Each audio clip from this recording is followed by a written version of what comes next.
Hello friends, எல்லாருக்கும் வணக்கம். எல்லாருமே ஆவலோடு எதிர்பார்த்துட்டு இருந்து இன்றைக்கி டிஎன்பிஎன்சி குரூப் 4க்கான நோட்டிஃபிகேஷன் தான் இன்றைக்கி வந்து அனௌன்ஸ் ஆகிருக்கு. ஆமாங்க, கவர்மெண்ட் ஜாப் அப்படிங்கிறது எல்லாத்தோட கனவுனே சொல்லலாம். ஸோ அப்படி ஒரு ஆப்பர்ச்சுனிட்டி கிடைக்கிது அப்படிங்கும்போது யாராவது மிஸ் பண்ணுவோமா? கண்டிப்பாக மிஸ் பண்ணவே மாட்டோம். ஸோ இன்றைக்கி அந்த குரூப் 4 நோட்டிஃபிகேஷன் டீட்டெயில்ஸ் என்ன அப்படிங்கிறத ஃபுல்லாகவே பார்த்துடலாம். குரூப் 4 நோட்டிஃபிகேஷனில் அலாட் ஆகிருக்கிற பிளேசஸ் அப்படின்னு பார்த்தோம்னா நம்மளுக்கே தெரியும். விஓஓ இருக்கும், ஜூனியர் அசிஸ்டண்ட்டு, டைப்பிஸ்ட்டு, ஸ்டெனோ அப்படின்னு சொல்லிட்டு டோட்டலாக பார்த்தீங்கன்னா 6244 வேகன்சிஸ் வந்து இருக்குது.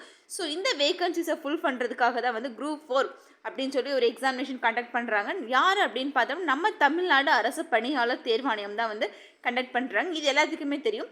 ஸோ இந்த வருஷம் இந்த நோட்டிஃபிகேஷன் வந்திருக்கு. ஸோ எக்ஸாம் எப்போ கண்டக்ட் பண்ண போகிறாங்க அப்படின்னு பார்த்தோம் அப்படின்னா ஜூன் 9ஆம் தேதி வந்து இந்த எக்ஸாம் நடக்குது.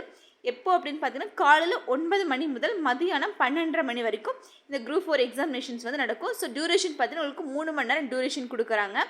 எக்ஸாம் மெத்தட் பார்த்து ஆஃப்லைனில் தான் இருக்கும். குரூப் 4 இது வந்து எப்படி அப்ளை பண்ணணும் அப்படின்னா கண்டிப்பாக இதை வந்து ஆன்லைனில் தான் அப்ளை பண்ணணும்.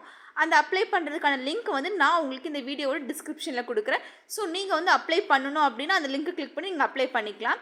ஸோ இது அப்ளை பண்ணுறதுக்கு வந்து எப்போ கடைசி நாள் இன்றைக்கி வந்து நோட்டிஃபிகேஷன் வந்திருக்கு. ஸோ எப்போ வரைக்கும் நம்ம அப்ளை பண்ணலாம் அப்படின்னு பார்த்தீங்கன்னா பிப்ரவரி 28ஆம் தேதி வரைக்கும் வந்து அலௌன்ஸ் பண்ணியிருக்காங்க. ஸோ அதுதான் வந்து லாஸ்ட் டேட்டு. ஸோ அதுக்குள்ளே நீங்கள் வந்து அப்ளை பண்ணணும் அப்படின்னு நினச்சிங்கன்னா நீங்கள் வந்து அந்த கவர்மெண்ட் சைடில் போய் டேரெக்டாக நீங்கள் வந்து அப்ளை பண்ணிக்கலாம்.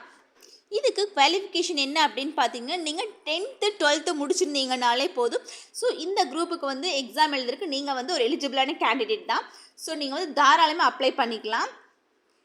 இல்லை எனக்கு டைப்பிங் தெரியும், எனக்கு தமிழ் இங்கிலீஷ் ரெண்டுமே டைப் பண்ணுவேன், என் சர்டிஃபிகேட்ஸ் எல்லாமே இருக்குது அப்படிங்கும்போது நீங்கள் டைப்பிஸ்ட் அப்படி ஒரு ஜாபுக்கு கூட நீங்கள் வந்து அப்ளிகேஷன்ஸ் போட்டுக்கலாம். இதுக்கு வந்து ஏஜ் என்ன பார்த்தீங்க அப்படின்னா 18 வயசு இருந்துச்சுன்னா யார் வேணாலும் அப்ளை பண்ணலாங்க. ஏஜ் ரிலாக்ஷன்ஸ் பார்த்தீங்கன்னா அந்த கேட்டகரி வைஸ் உங்களுக்கு வந்துட்டு மினிமம் 5 to 10 இயர்ஸ் வரைக்குமே பார்த்தீங்கன்னா ஏஜ் வந்து ரிலாக்ஸேஷன்ஸும் கொடுக்குறாங்க.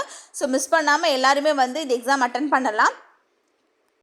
அப்புறம் இன்னொரு ரொம்ப முக்கியமான விஷயம் என்னென்னு பார்த்தா நம்ம வந்து எக்ஸாம் எழுதுறதுக்காக நம்ம அப்ளிகேஷன் போட்டிருப்போம். அதுக்கப்புறம் அந்த அப்ளிகேஷன்ஸ் நம்ம எதாவது கரெக்ஷன் பண்ணணும் அப்படின்னு நினச்சோம் அப்படின்னா அது வந்து மார்ச் 4ஆம் தேதியிலேருந்து 6ஆம் தேதி வரைக்கும் நம்மளுடைய அப்ளிகேஷன்ஸ் வந்து கரெக்ஷன் பண்ணிக்கலாம் அப்படின்ற ஒரு டீட்டெயில்ஸையும் சொல்லியிருக்காங்க. ஸோ நீங்கள் இப்போ அப்ளை பண்ணீங்க அப்படின்னாலும் நீங்கள் வந்து கரெக்ஷன்ஸ்க்காக நீங்கள் மார்ச் 4 வரைக்கும் வெயிட் பண்ணி நீங்கள் கரெக்ஷன் பண்ணுற மாதிரி தான் இருக்கும். ஸோ அப்ளிகேஷன்ஸ் வந்து நீங்கள் என்ட்ரி பண்ணும்போது ரொம்ப கேர்ஃபுல்லாக வந்து நீங்கள் வந்து அப்ளிகேஷன்ஸ் வந்து ஃபில்அப் பண்ணுங்கள்.